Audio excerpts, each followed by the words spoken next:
Hello everyone, welcome to Jagran Public School, Noida.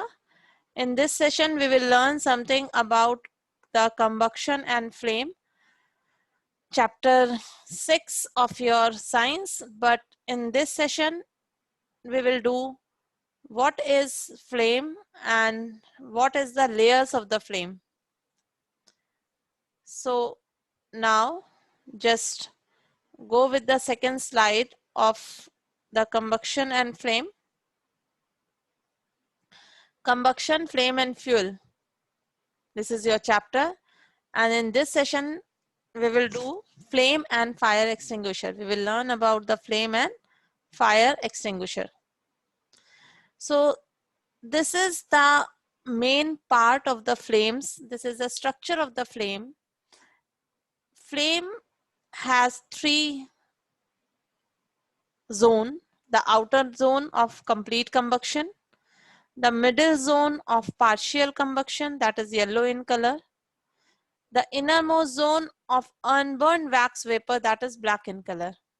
This outer zone, which is blue in color, is very thin in width, so sometimes it is not properly visible, but this is there, a layer, a line of blue color is there in the flame, that is called outer flame. And here it is complete combustion takes place because this outer layer getting proper oxygen from the environment. If it is getting the full oxygen, a combustion is complete. All the carbon particles are getting burned in the outer layer. In the middle layer, that is partial combustion takes place, and not all the particle of carbon able to burn completely. So some carbon particles are left, and due to heat, they start glowing. So that's why it is yellow in color. So the innermost layer, that is the third layer, is a dark, because in this layer there is no combustion takes place, because oxygen will not reach at that point. And here the dark color is totally due to the accumulation of carbon particle. So this is the layers of the flame. So outer flame is the hottest part, middle flame is the moderately hot, and the least hot or moderate hot, moderate, not the hottest, not the least, and the dark zone is the least hot. So this is the structure of the flame, three layers of the flame. So a substance will burn with the flame only when the flame is formed. So a substance will burn with the flame only if some gaseous substance is there to burn. Means if the substance change into vapors, then only the flame can form. So when the matchstick catches fire or is burned, the heat released due to the burning of the chemicals on the match's head, there is a red phosphorus is there on the match head, partially decompose the wood to form wood gas. So when the wood burn, a gas is released, that is vapors are released. When these vapors catches fire, a flame is produced. So flame always produce when there is a vapor. If the vapor will not be there, flame will not be produced. So substance which burn with a flame only if some gaseous or vapors, a substance produce some gas or some vapors. For example, you just seen that there is a candle and candle is producing, in the previous slide, flame. So when the candle burn, the wax change into wax vapors, and that vapors catches fire and produce a flame. Next is the structure of flame. In order to understand the structure of flame, light wax candle and the flame, watch it flame carefully. There are different structures. There is blue zone. Blue zone is called the outer zone. It is near the base of the flame. Vaporized wax gets oxidized to carbon monoxide, and carbon monoxide burns completely with a blue flame in this zone. So outer zone, which is, that is a one blue flame, you can able to see outermost zone is also a blue flame, and one blue flame, this blue flame is about the flame which is at the just base of the flame, just at the bottom of the flame.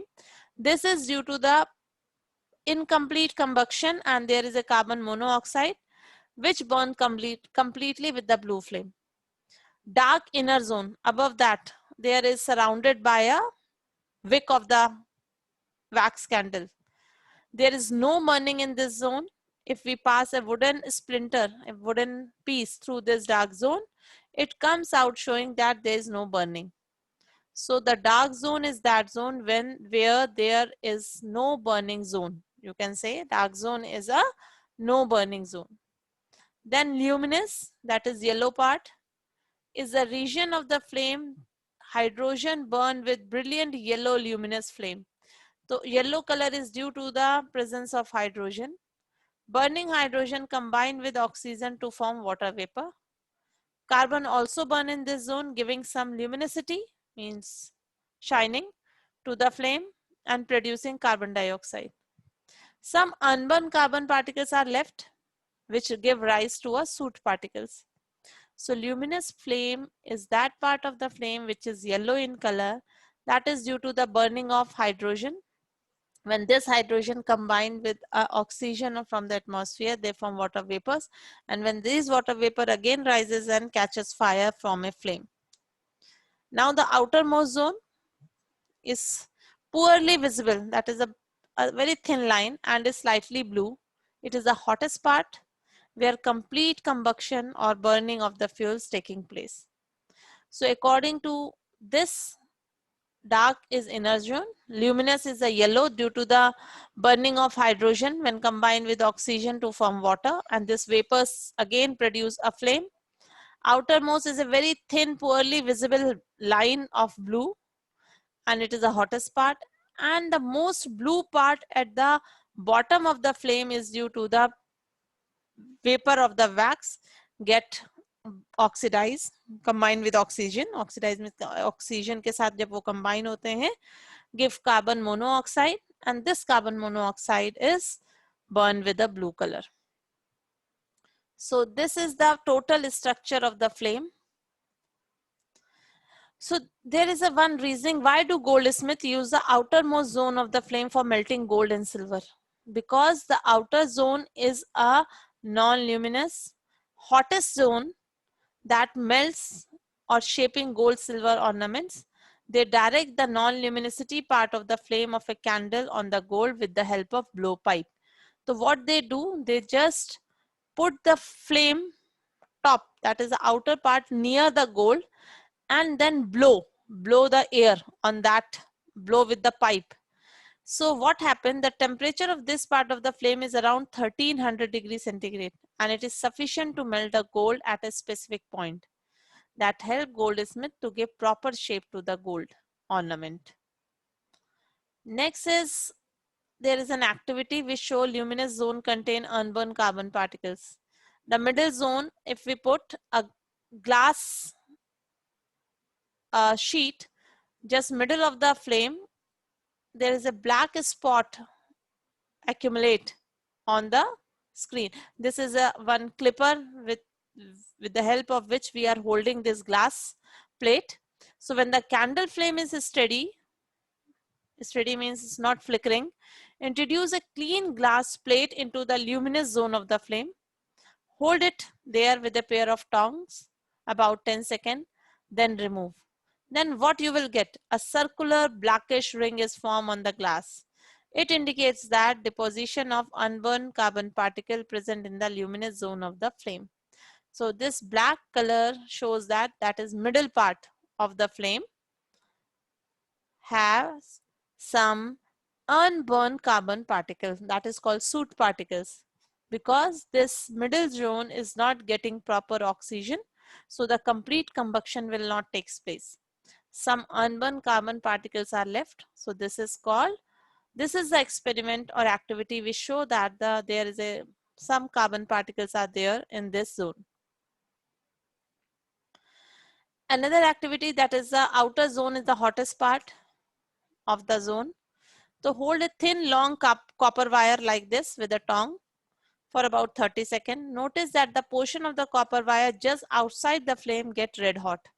means this, the near the flame get red hot. This shows that non-luminous zone of the flame has high temperature, and the temperature is 1300 degrees centigrade. So this is the hottest part because it turned the copper wire into red hot. So these are the two activity which is already there in your textbook. The outermost part is the hottest part, and the middle part is contain the carbon particles. Next is fire extinguishers. Fire extinguisher means to extinguish this flame, to stop this flame. How we will do this? So water is the most common fire extinguisher. We generally use water to extinguish fire, but it works only on things like wood, paper, etc. When the fire which catch by a short circuiting of electricity, we can't use water. We can't use water on the petroleum product. So many other things which we can use to extinguish fire. So in case fire is caught by electrical things, then water being good conductor of electricity will destroy those equipment. Even water is not good in case of fire due to oils and petrol. So because the water being a good conductor, we can't use a water on electrical devices. Because water is a conductor, we will get electric shock if we will put water on that device. For such cases, carbon dioxide. So this cylinder contain a carbon dioxide. This extinguisher cut off what this carbon dioxide do. If we spray the gas over the burning thing, it cut off the supply of oxygen from the air and then bring down the temperature below the ignition temperature. As a result, fire get extinguished. Moreover, it usually does not damage the electrical equipment. So to stop the combustion or to stop the fire, we need to do 2 or 3 things. We just cut off the oxygen supply or bring the temperature below its ignition, just below the ignition temperature. So this carbon dioxide do that, it cut off the supply of oxygen and bring down the temperature below the ignition temperature. So in this case, fires get extinguished, fire get stopped. Another thing, we can use blankets. If the person catch fire, then blanket can be used to extinguish the fire. If this also just block the supply of air to the person, cut off the supply of oxygen, and the fire will extinguish. In case of fire, just see there is a forest and there is a large amount of fire broke down. So in summer season, when temperature rises too high, then the region having dry grasses will catch fire. This fire is spread rapidly from grass to tree, and eventually entire forest is on fire. And it is difficult to manage such fire. This can be controlled by water. So forest fire, the fire on woods, the fire on grasses can be controlled by water, but we can't control fire when it is happened by the electric circuit or by a petrol or by a different petroleum product, because the density of that substance is little lighter than the water. So all the petrol and the diesel start floating just above the surface of the water, and again it is spread more. So in case of that, we will use sand, we can use mud to just, or the carbon dioxide, to just cut off the supply of oxygen and extinguish the fire. So if this combustion takes place, what is the, how this is harmful? So harmful effect of burning is, this increasing fuel consumption has harmful effect on the environment. If we start consuming all the fuel like solid, liquid, gases, it affect our environment. Various air pollutants like unburned carbon particle released due to partial burning of, partial means incomplete burning of carbon fuels, cause many respiratory diseases. Because when the coal burn in the power stations, all the smoke which is coming out from the chimney contain lots of carbon particles, that is soot particles, that increase the PM level, particle per metric cube in the environment, and that particles are so small that it will get inside your lungs through respiration. The partial burning of some fuel release carbon monoxide, like petrol and diesel. When burned, it release carbon monoxide, and this gas can kill a person if left in a room filled with these gases. Sometimes if you are traveling on a road on a hot weather, then your head start just you start paining and lots of dizziness will be there. Okay, I am coming from that distance and I am feeling not good. This is because all the gases, all the diesel and petrol fumes when get inside your body, that is contain a carbon monoxide and you will not feel good. So carbon global warming, combustion of most of the fuel increase the amount of carbon dioxide in the atmosphere. And look at the figure, this carbon dioxide absorb most of the heat of the sun and make our globe like this, a hot ball. So this increase the temperature of the earth. Another effect is acid rain. Acid rain is again due to the burning of coal and diesels and chimney, like sulfur dioxide and nitrogen dioxides are released into the atmosphere. Just look at the figure. Lots of SO2, NO2, CO2 are coming out of the chimney. When these gases mix with water, they form acid. And these acid with the acid rain just come down to the river, to the houses, trees, all shed their leaves, everything ruined with this acid rain. So due to the burning of coal and diesel, chemical like sulfur dioxide, nitrogen dioxides are released into the air.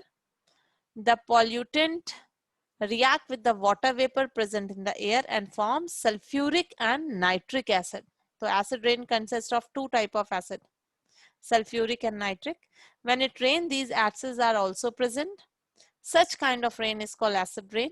It is harmful for crops. It is harmful for marine animals because it pollute the river water, it pollute the soil, it then pollute our plants, everything. So this is the pollution due to the over using of these fossil fuels.